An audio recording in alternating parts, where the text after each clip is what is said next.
모든 사람, 모든 시대, 모든 교회는 교회의 부흥을 꿈꾸고 있습니다. 그런데 이 교회의 부흥은 개개인의 영혼 혁명에서부터 시작되어져야만 합니다. 우리 자신의 문제를 실험하기 이전에 교회의 문제를 떠벌리는 것은 별 소용이 없을 뿐만 아니라 오히려 해를 끼칠 뿐입니다. 우리 개개인이 새로운 길로 가기 위해서 애를 쓰고 몸부림을 짓지 않으면 교회는 진정한 부흥을 기대할 수가 없습니다. 껍데기뿐인 내 안의 나를 향한 탄식과 회개와 변화에 대한 몸부림이 없으면서 교회의 부흥을 기대한다라고 하는 것은 헛수고일 뿐인 것입니다. 그러므로 우리 자신의 내면의 세계에 영적인 변화를 일으킴으로써 옛 삶의 길에서 새로운 삶의 길로 발걸음을 옮겨야만 합니다. 그 후에 우리는 사람의 음성보다 성령의 음성을 들으면서 교회 안의 진정한 부흥을 기대할 수가 있는 것입니다. 사랑하는 여러분, 분명히 말하지만 지금 우리들 가장 필요한 것은 강단으로부터 보다 나은 설교를 듣는 것이 아닙니다. 우리들 정말 필요한 것은 하나님과의 인격적인 만남을 통해서 자신의 죄를 발견하고 지금까지 우리가 옛 길로 걸어왔음을 깨닫고 새로운 길을 알아서 하나님의 임재로 나아가려고 하는 갈망을 발견하는 것입니다. 기억하십시오. 우리가 옛 생활의 길에서 벗어나 새로운 생활의 길로 나아가는 영적인 혁신을 이루게 되면 내 가정과 교회 안에는 진정한 공동체의 부흥이 일어날 것입니다. 그러게 될 때에 마지막 시대에 빛과 성과 같은 그리스도인들이 믿지 않는 자들을 그리스도에게로 이끄는 세상을 변화시키는 역사가 일어나게 되는 것입니다.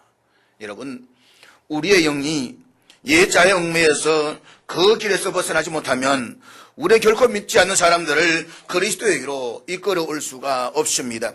뿐만 아니라 하나님을 예배하거나 성도들과도 좋은 관계를 맺을 수가 없습니다. 그렇게 되면 우리는 자신이 살아가는 그 방식 때문에 오히려 하나님의 이름을 더럽히는 결과가 되고 말 것입니다. 분명한 사실은 하나님께서는 그의 자녀들에게 그리스도의 피값으로 세상 속에서 하나님의 이름을 높이고 그분의 성품을 드러낼 수 있는 능력 있는 삶을 살아갈 수 있는 길을 주셨다는 것입니다. 그런데 문제는 오늘 우리가 그 길을 걸어가기를 부담스러워한다는 것입니다. 그래서 하나님 말씀에 순종하는 삶이 아니라 자신의 입맛에 맞는 삶을 살려고 합니다. 하나님 말씀에 절대로 순종하는 것이 아니라 그냥 대충 맞추기만 하면서 내가 하고 싶은 것을 다 누리고 싶어 하는 것입니다. 하나님 안에서 누리는 즐거움보다는 이 세상이 주는 축복을 경험하는 것을 더 좋아하고 있습니다. 이것이 오늘 우리와 하여금 옛 길을 버리지 못하게 합니다. 때문에 하나님께로 나아가는 사는 것이 아닌 다른 야망이 우리의 마음에 가장 중요한 것을 차지하고 있습니다. 그래서 우리는 이 세상에서 누리게 될 물질의 보유함이 인생의 필수 요건으로 생각하면서 살아가고 있는 것입니다. 그러나 기억하십시오. 이런 사람들은 아무리 종교적으로 가장하더라도 결국에는 육체의 소욕을 따라서 세상적인 삶의 방식대로 살아가게 될 것입니다. 그것이 어리석은 부자 관원이 건심하면서 주님을 떠나갔던 이유이기도 했던 것입니다. 그러나 여러분, 하나님께로 가까이 나아가는 것이 우리의 첫 번째 소망이 되게 하십시오.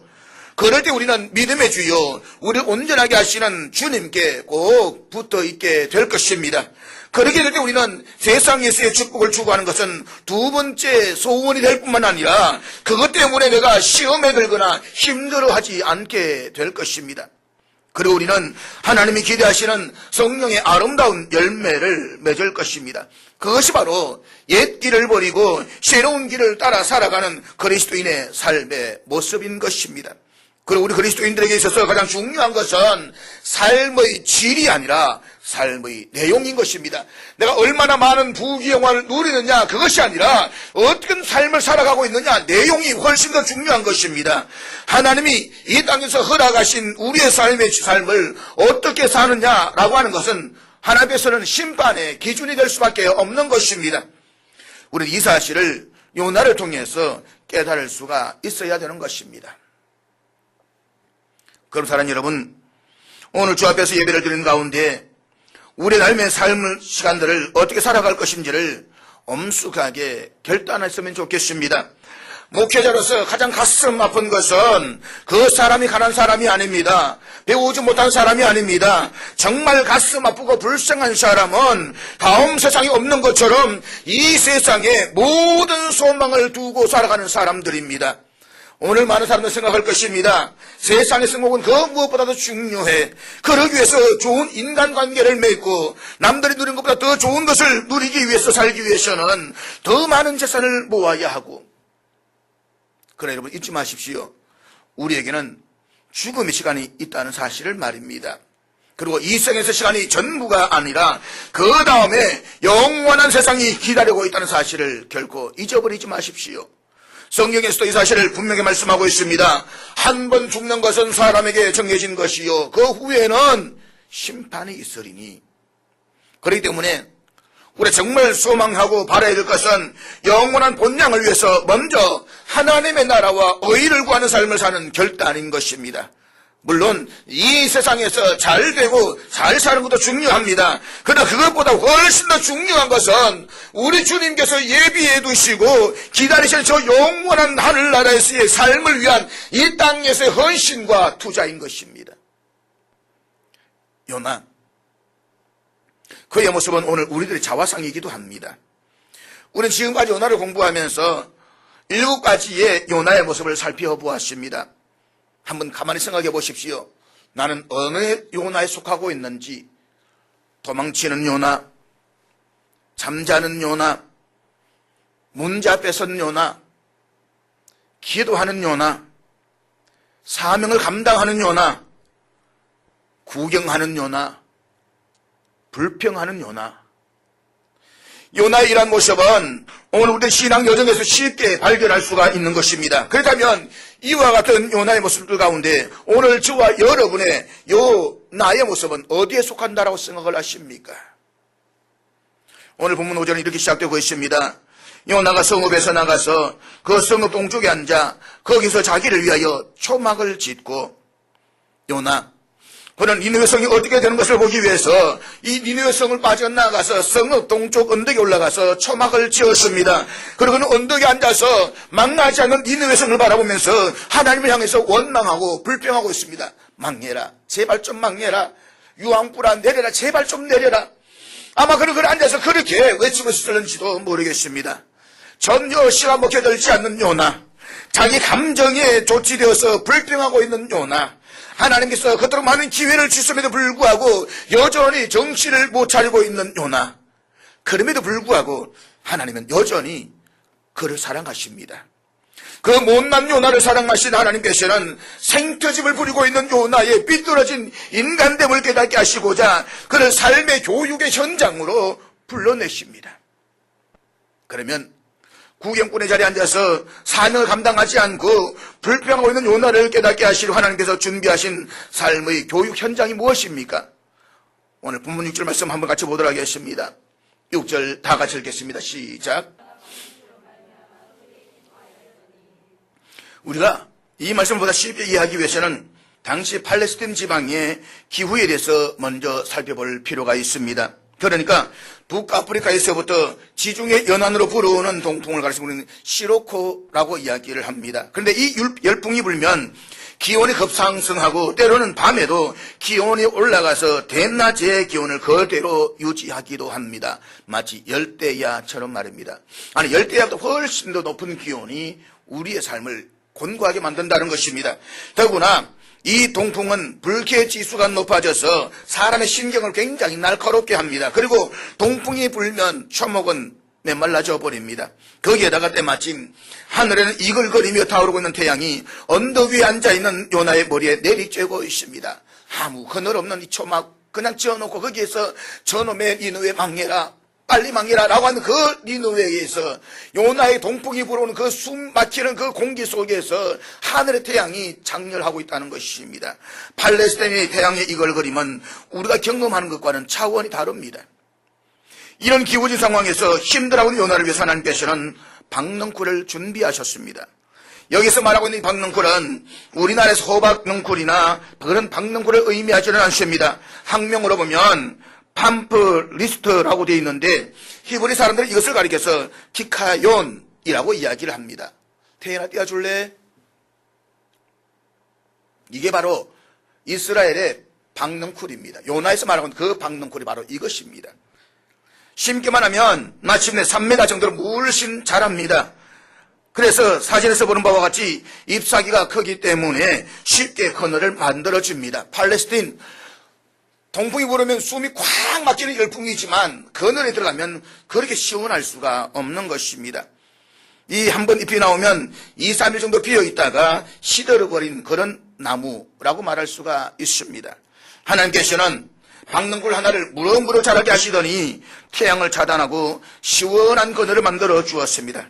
하나님께서는 자기 뜻대로 되지 않는다고 하면서 화를 내면서 불평하며 구경꾼의 자리에 머물고 있는 요나를 깨닫게 하시고자 박넝쿨을 준비하셨습니다. 요나는 이 박넝쿨로 인해서 크게 기뻐했다라고 했습니다. 현대 성경에서는 박넝쿨로 인해서 요나는 화가 풀렸고 그 박넝쿨 때문에 매우 기뻐했다라고 번역하고 있습니다. 그런데 다음날 새벽에 하나님께서 벌레를 준비하셔서 그 박넝쿨을 갉아먹게 하셨습니다. 때문에 그렇게도 잎이 무성하던 박넝쿨이 그만 먼지처럼 바짝 말라버리고 말았습니다. 그걸 하나님께서 지중해 뜨거운 동풍을 부르게 하십니다. 요나는 뜨거운 동풍에다가 자신의 머리 위에 내리쬐는 태양의 열기로 해서 거의 쓰러질 지경이 되었습니다. 그래서 요나는 또다시 하나님 향해서 불평하기 시작합니다. 불평하는 요나를 향해서 하나님께서 묻습니다. 요나야, 박넝쿨이 죽었다라고 네가 그렇게 화를 내는 것이 옳으냐? 요나가 대답을 합니다. 옳다 뿐이겠습니까? 저는 화가 나서 죽겠습니다. 계속해서 불평하는 요나를 향해서 하나님께 말씀하십니다. 네가 수고하지도 않았고 네가 키운 것도 아니며 그 하룻밤 사이에 자랐다가 죽어버린 이 식물을 네가 그렇게 아까워하는데 하물며 좌우를 가릴 줄 모르는 사람들이 12만 명도 더 되는 이 큰 성읍 니느웨를 어찌 내가 아끼지 않겠느냐. 니느웨 성의 사람들이 구원받은 사실 앞에서 불평하면서 구경꾼의 자리에 앉아있는 요나를 깨닫게 하시고자 하나님께서는 박넝쿨과 벌레를 준비하셨습니다. 한마디로 말해서 박넝쿨을 보면서 제발 좀 정신을 차리라는 말씀인 것입니다. 그럼에도 불구하고 여전히 깨닫지 못하고 정신을 못 차리고 있는 이 요나를 한번 보십시오. 사랑하는 여러분, 오늘 본문의 주인공인 요나는 오래전 팔레스틴에 살다가 간 어느 한 신앙인만을 의미하지는 않습니다. 요나는 여기 써 있는 요나를 말합니다. 그렇습니다. 요나는 오늘 나의 모습이기도 한 것입니다. 요나는 오늘 이 땅의 성도들의 모습인 것입니다. 요나는 오늘 이 땅에 있는 모든 교회의 모습이기도 한 것입니다. 요나를 가만히 보십시오. 요나를 읽어보면 한 번도 요나가 기뻐했다라는 말이 없습니다. 그가 선지자로서 하나님의 부르심을 받았다면 당연히 기뻐해야만 했습니다. 그러나 그때에도 그는 기뻐하지 않았습니다. 그렇게 하면 그가 배를 타고 도망을 가면서 룰루랄라 기뻐했겠습니까? 물고기 뱃속에서 기뻐했겠습니까? 모래바닥에 토해져서 사가진 자신의 모습을 바라보면서 부둥켜 안고 기뻐했겠습니까?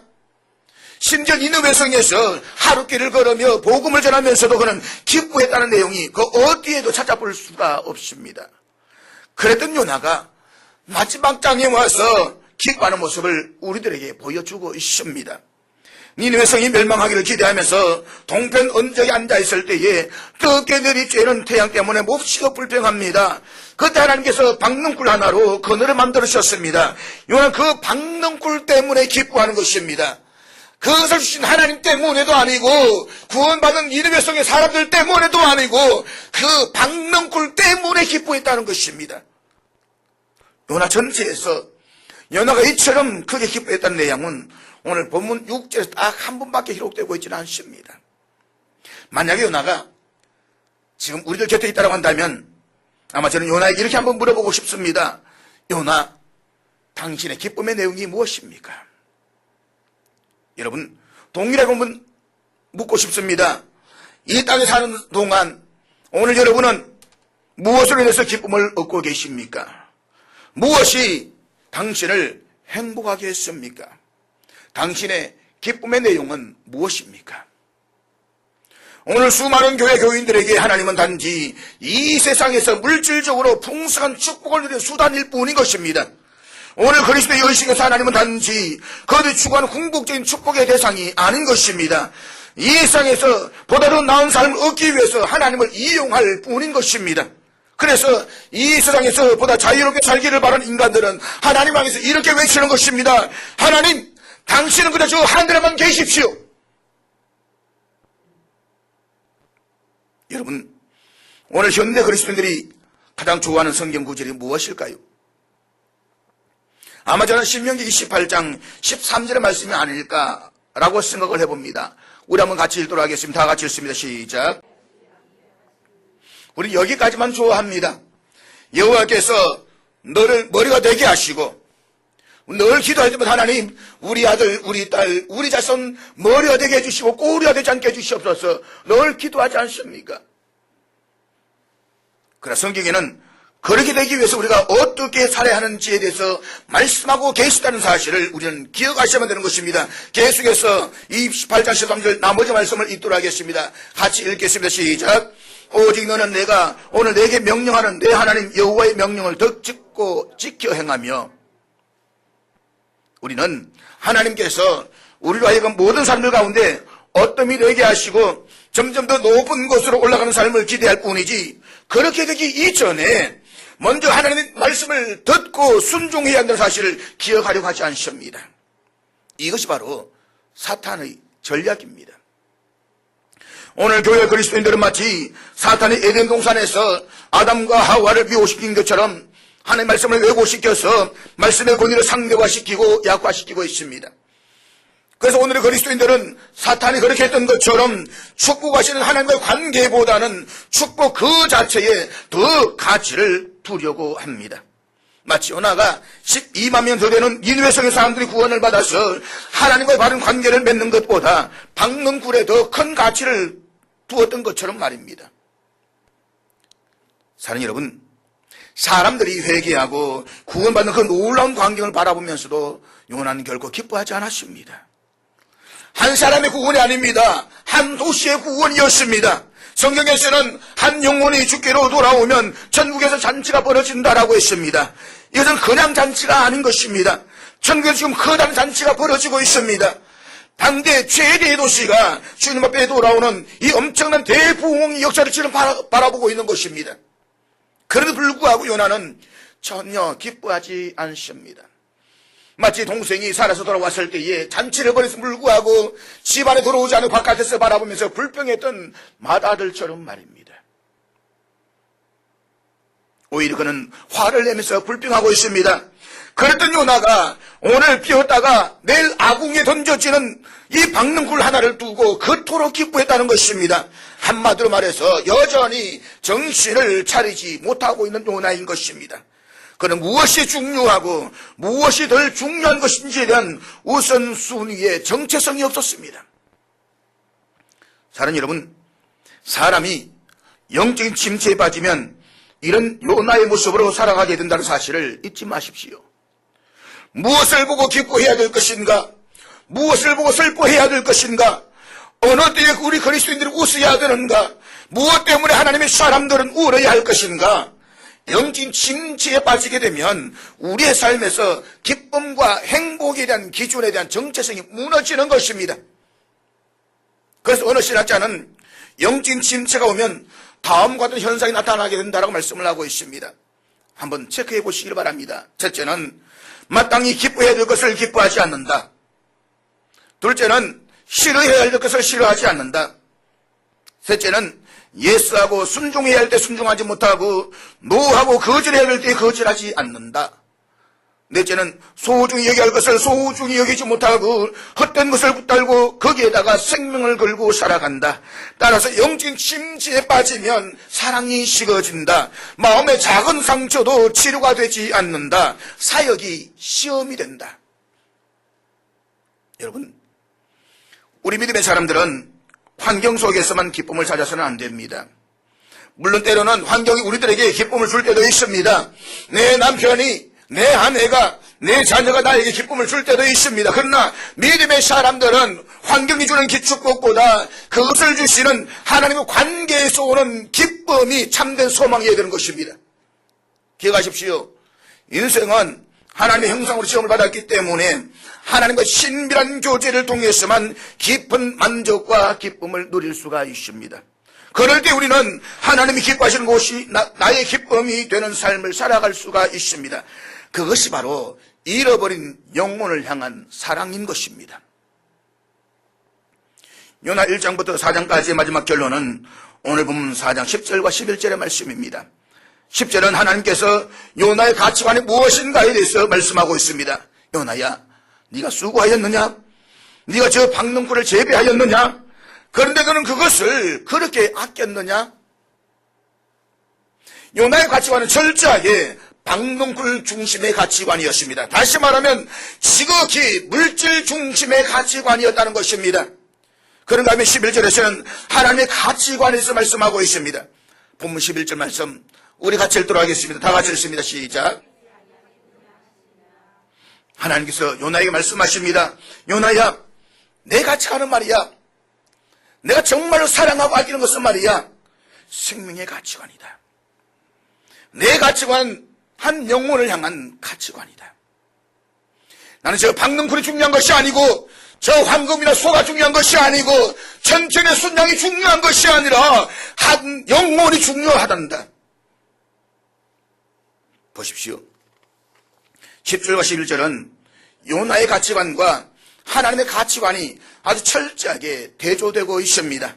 하나님께서 여전히 정신을 못 차리고 있는 요나를 깨닫게 하시고자 이렇게 말씀하십니다. 요나야, 물론 네 생각도 중요하지, 네 정서도 중요할 거야, 물론 네 감정과 느낌도 중요할 거야, 그런 네 신념도 중요할 것이고, 그러나 내가 어떻게 생각하고 내가 무엇을 소중히 여기는지를 생각해 보았느냐.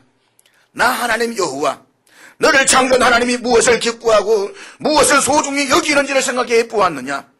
온 우주의 운행자가 되는 나 여호와가 무엇 때문에 행복해하고 무엇 때문에 가슴 아파하는지 하나님의 마음을 생각해 본 적이 있느냐. 그래서 여러분, 오늘 여러분 말씀을 드리면서 예배 드리면서 살아가면서 하나님이 무엇 때문에 기뻐하시고 무엇 때문에 슬퍼하시는지 한 분 좀 생각해 보셨습니까?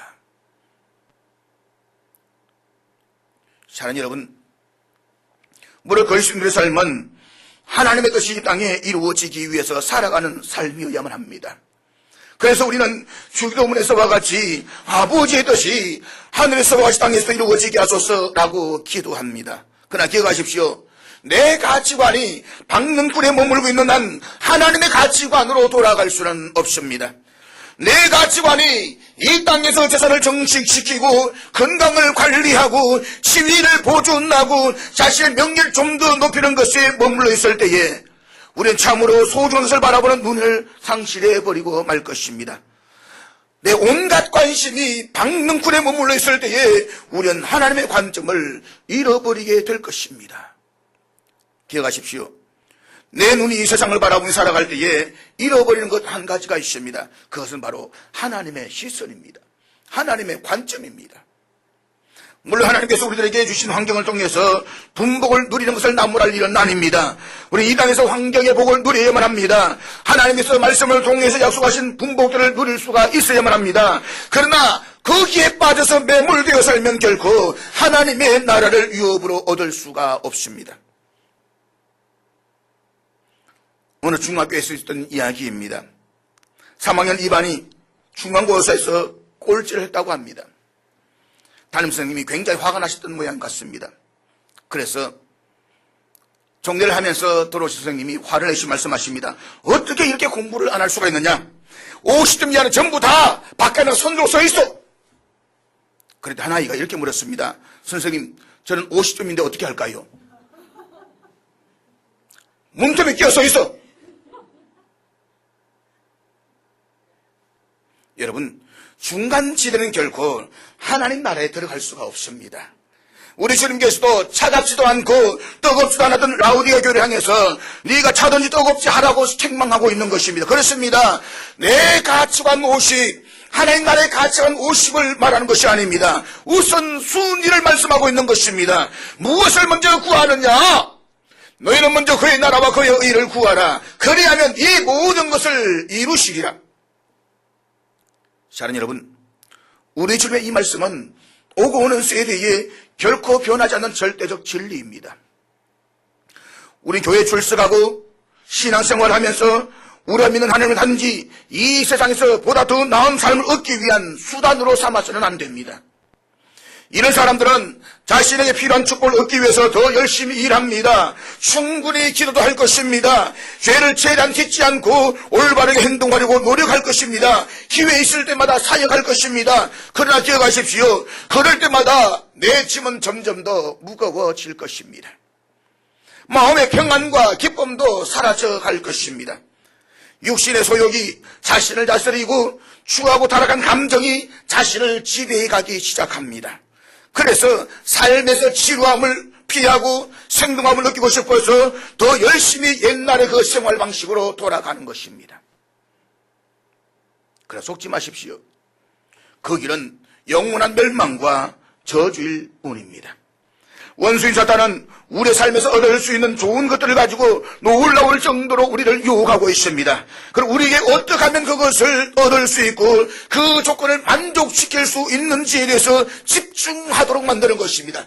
얼마나 우리의 집중력을 주십니까? 재물을 모아라. 물질을 얼마나 집중시키십니까? 세상 명예를 모아라. 그 명예 얼마나 나를 집중시키고 있는 것입니까? 철저하게 집중시키면서 다른 데의 마음을 뺏기지 않도록 사탄은 우리를 유혹해 가는 것입니다.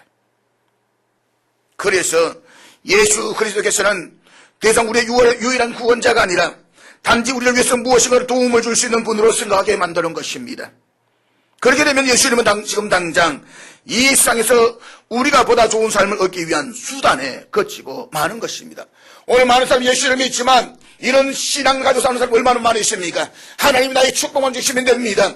하나님 나에게 많은 것을 주시기만 하면 되는 것입니다. 거기에만 머물러 계십시오. 그리고 나에게는 주십시오. 그 수단으로 삼는 신앙인들이 얼마나 많이 있습니까? 그것이 바로 정신을 못 차리고 있는 요나의 모습이기도 했습니다. 요나는 박능쿨이 주는 기쁨에 도취한 나머지 영혼을 향한 하나님 아버지의 마음을 생각하지 못했습니다. 아니, 애당초 요나의 마음에는 인류를 향한 하나님의 사랑에는 전혀 관심이 없었습니다. 사랑하는 여러분, 지금의 것보다 더 나은 것이 있게 되면 사람들은 이전의 것이 아무리 좋아서도 시시하게 여기게 됩니다. 요나처럼 박능쿨에만 관심을 가지게 되면 그 박능쿨보다 더 소중한 것을 향한 마음은 절대로 열리지 않을 것입니다. 그걸 우리는 기억해야만 합니다. 예수님을 따른 풍성한 삶이란 유쾌하고 좋은 환경에서가 아니라 오히려 어려운 상황 속에서도 하나님께 더 가까이 나가는 기회의 풍성함이라는 사실을 말입니다. 그렇기 때문에 사도 바울은 고린도후서 4장 8절과 9절에서 현세에서만 풍성한 삶을 누리기를 원하는 고린도 교회 성도들 향해서 이렇게 말씀하고 있습니다. 우리 한번 같이 읽도록 하겠습니다. 같이. 그렇습니다. 이 세상에서의 바울의 인생은 요나의 관점에서 보았을 때 결코 즐거운 삶이 아니었습니다. 그에게는 박능쿨도 없었고 집도 없었습니다. 그렇지만 바울은 하나님을 이용하기 위해서가 아니라 온 인류를 사랑하시는 하나님의 마음을 알기 위해서 살았습니다. 그렇기 때문에 그는 하나님께 더 가까이 나아가며 예수님을 닮아가고 성령을 따라서 평생 살았습니다. 기억하십시오. 하나님의 사람은 이 세상에서 더 나은 삶의 축복을 받기 위해서 하나님을 이용하며 사는 사람들이 아닙니다. 시편 116편에서 시편 기자도 자신이 상하고 비참해져서 주위 사람들조차 믿을 수 없다라고 솔직하게 고백한 다음에 하나님 향한 자신의 믿음을 고백하고 있습니다. 내게 주신 모든 은혜를 내가 여호와께 무엇으로 보답할까? 그렇습니다. 시편의 기자의 삶은 평탄하지 못했습니다. 없는 것 때문에 멸시를 당했습니다. 없는 것 때문에 가족과 형제들에게 무시를 당했습니다. 그러나 분명한 것은 그가 하나님의 은혜를 이 세상에서 누리는 부귀 영화로 해석하지는 않았다는 것입니다. 그는 하나님의 은혜를 생각할 때에 이 세상에서 누리게 될 어떠한 부유함을 염두에 두지도 않았습니다. 그는 더 편안한 인생과 보상을 위해서 올바로 살고자 한 것도 더더구나 아니었습니다.